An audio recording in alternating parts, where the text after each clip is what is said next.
mokili mabota lango ezalaki avant comme enfant chéri ya Kofi il faut zanelo ko wana jaona wala Suzana longola veste zela de tika biloko oh zela pour comprendre oyo me mabangamba pamba ebi ke jour okende Congo et salo mabe tale logo caméra ya filmant moni yango benda yango mami wata fallait asala ngo pe amaskango chango ba pio di boso boy sindi pasa ngo na mukongo na ye parce que biso za bana oyo après ngai fallait mtana ko kota ka temple la vie après moi na sindi mtana ko kota azana logo ozola nango yango zongo bien okova donc yo peno ndimano pene ko zakana kisa Kofi pena na zakana kisi te zaka ba re pasi tozokola ndaki na poste na ye bana ko mala succès ndaki na choix te faina ndima nyoso bazo episangai nozo vérité bima mwana mukie kizengi mama kizengi ya na makambo ya Kofi yo ko tango yo kendo memba batata vérité yo ebaki makambo na l'action siko yo wana ko zana ngo ebinga ite ozolanda makamba papa André wana. Merci na babone na nga nyonso tika nzambe na ngai apambola bino soki olandi ngamba liboso osabone kaka voilà. Merci na bandeko na nga mosusu ya TikTok namoni bakimwa lombango na chaîne na biso ya Feza TV officiel basabone. Est-ce que mon Dieu vous bénisse. Nalingi napesa conseil na batu ebele oyo bakolanda vidéo oyo.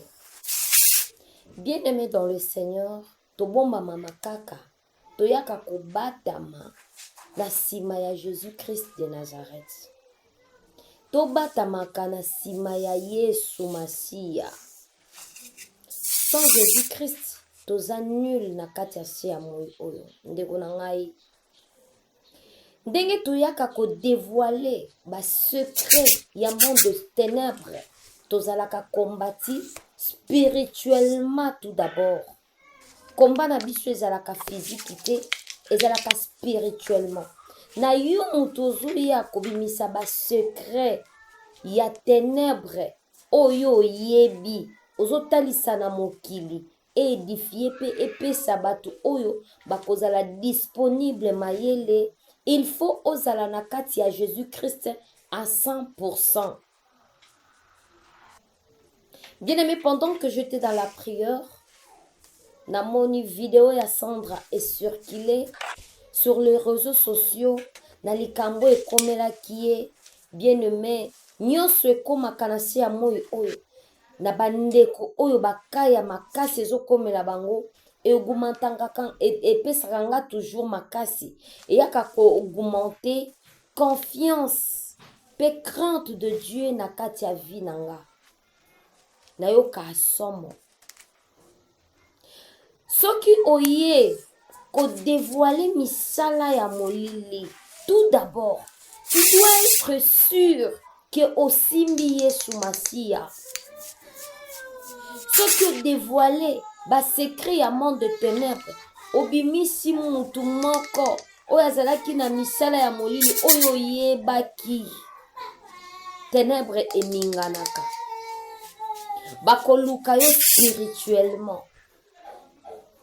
Et tomonaki na mikolelekaki Zobozi alobaki presque tout. Zobozi abimisaki ba secret nyonso. Ya patron oyo abandaki ko travailler na bango. Et toyebi suite ya Zobozi. Ezalaka te ke allié non. Bazalaki bango nyonso na kati ya clique. Bazalaki d'accord. Basinyaka ba pacte. Ya ko trahir te. Ya ko tika pete. Alors, et comme à un moment, comme tu as mon ingratitude envers patron, envers mondiwana, abaye pe alobi na bimananga na makambwango, aye na presse nyonso pona kotalisa misala ya musicien wana et kutaka bango vu. Avant ya ko dévoiler misala ya molili, bien-aimé, zala sûr que osa deux pieds sur terre, il y a Jésus-Christ de Nazareth.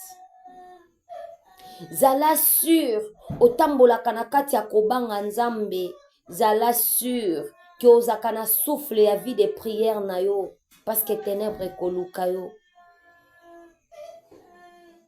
Ténèbre ekoluka yo.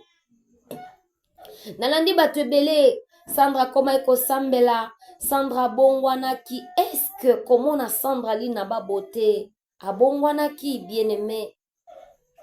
Kaka ndenge Sandra bandaki kobina nde pe lolenge azali. Lorsque mutu ayambi Jésus-Christ comme Seigneur et Sauveur, Nzambe a transformaka ye. Nzambe akomaka kotaye mutu wana po apesa ye forme na ye. Lorsque mutu ayambi Jésus-Christ comme Seigneur et Sauveur dans le vrai, mutu wana transformation ekomaka na vie na ye. Nyonso ya ye ebongwanaka, langage na ye ebongwanaka, aperdaka batu mosusu na entourage, parce que c'est un Dieu jaloux. Et ça na batu mosusu nzamba olongolela yo, parce que okomi ya ye, alingi enseigner yo, alingi apeso vie ya sika, alingi akoma bouclier na yo. Mais tout le monde qui transformation mon côté na vie à Sandra bien-aimé. Ozo wele la koya koloba. Basalisa bango ba alliance na sia ignorance. Basalisa bango ba pacte na Lucifer. Et bino moko bolandi na vidéo. Alobi akuta. Mobali na yo azaki musicien na ye patron na ye ndenge nini. Na âge nini na ba âge ba 17 ans. Laisse-moi vous dire. Na kati ya monde a spiritualité. Tangu batu ba sa couple katozaka na phase na naître. Ezala mwasi ezala mobali.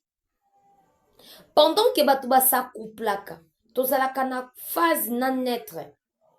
Phase azana capacité ya ko dominer pe ya ko contrôler le kolo ya naître. Oui. Mutu nyonso aza spirituel dans le mal, dans le ténèbre ou dans la lumière. Pendant que azwaka batu na kati ya vie na ye, batu wana batikalaka lokola ba apprenti na kati ya vie na ye.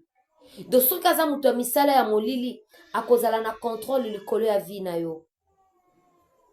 Yango bandeko, notre corps c'est le temple du Saint-Esprit. Nzoto basakanaka nango te, bapesaka ngo mutu nyonso te. Bino batu bobimaka na ba musicien bomona ango gloire. Bobimaka na ba danseuse ba chantre bomona kango gloire. Pendant que makambo ezoleka, epesa bino leçon. La Bible nous dit, hein, aimer Dieu plus que toute autre chose. Soko tienzamba aza la privilège na yo ya liboso ya vie, eza na makambo mosusu ekokoma te. Ndenge za wana, Sandra sko bazokenenene malembe, ba acheve na monde ya ténèbre, bien-aimé, kozanga nzambe eza liwa. Tika batu baloba, tika batu batonga. Tika mutu na mutu agaspiller soi na ye pona ko humilie yo ke asambela nini distraction mena batama na nguya ya makila ya Jésus-Christ de Nazareth. Na monde a spiritualité. Soki batu bakani ko sala yo mabe ezalaka na ba porte eloko liboso e livra ka mutu pendant que bazo attaquer yo eza famille. Tango mutu wana zolinga atake yo, il faut ça la recherche spirituellement na bandeko oyo baza na kati ya ténèbre po ba livrer ye ba pesa yo ye eza makambo oyo nazoloba oyo na yebi na maîtrisa na mona na viva. C'est pour cela ndeko nanga yozolanda nga, attache-toi à Jésus-Christ. Kotambola te un pied dedans, un pied dehors pour dire que je prie, non. Tambola, 2 pieds sur terre, na kati ya Jésus-Christ de Nazareth, et tu seras sauvé. Ceux qui ont ozwa bitumba te, o comprendre te, mais ceux qui ont combattu, oko comprendre. Il fallait ça la recherche. Ata soki bazoloba ke Kofi alinga sacrifier mutu. Il faut ça la demande na libota na ye côté ya bo papa, côté ya bo maman pour azwa accès. Pour azwa accès. Et obasali Sandra ezalaka malamu ya ba analyse te. Okoyo bandi ko dénoncer mutu. Osana bouclier mon côté. Des gens vont me dire qu'après il y aura déjà pas pasteur Songolo. Oh. Oh. Pasteur Songolo. Bien-aimé, aie confiance à Dieu. Kozala na pasteur eza malamu. Kozala na père de batu babengaka eza malamu. Mais mingi luka intimité na yo na nzambe ezala profond. Encadreur akotika la encadreur. Mais le bon berger, c'est Jésus-Christ. Abonnez-vous massivement. Partagez, likez, commentez.